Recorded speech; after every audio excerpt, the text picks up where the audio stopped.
Hi friends, நேத்து வரைக்கும் நம்ம என்ன பார்த்தோம்? லாஸ்ட் டிஜிட்ல 1 நேத்துக்கு பார்த்தோம். ஸோ அந்த 1ஓட கண்டினியூஷன் 5 ப்ராப்ளம்ஸ் இன்னைக்கு நம்ம கண்டினியூ பண்றோம். ஸோ சிம்பிளா இருக்கிற மாதிரி போடுங்க. இதுல இப்போ 1 டிஜிட் 1 தான் வரும். ஸோ இந்த நடுவில் இந்த டிஜிட்டை விட்டுட்டு 26 எங்க வரும்? 5 5 26. அப்போ 5 into 5. நெக்ஸ்ட் 3 7 21 வந்து சொல்லுங்க பார்ப்போம். 1 அப்போ 6 6 36 அப்போ 6.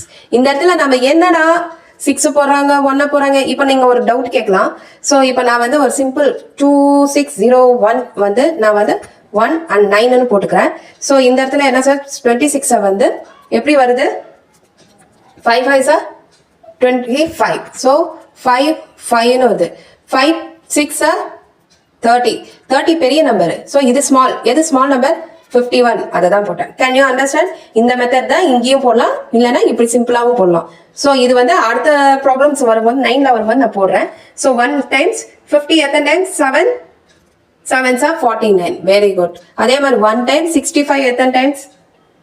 8 8s are 64. Very good. அதே மாதிரி 1 times 82 எத்தனை டைம்ஸ்? 9 9s are 81. ஸோ இப்போ இது புரிஞ்சிருக்கும். ஸோ இதே கான்செப்ட் இந்த மாதிரி போடணும். ஸோ எல்லா ப்ராப்ளமும் இதே மாதிரி தான் ஃபார்மேட் பண்றது. அடுத்த கிளாஸுக்கு நம்ம பார்க்கலாம். தேங்க்யூ.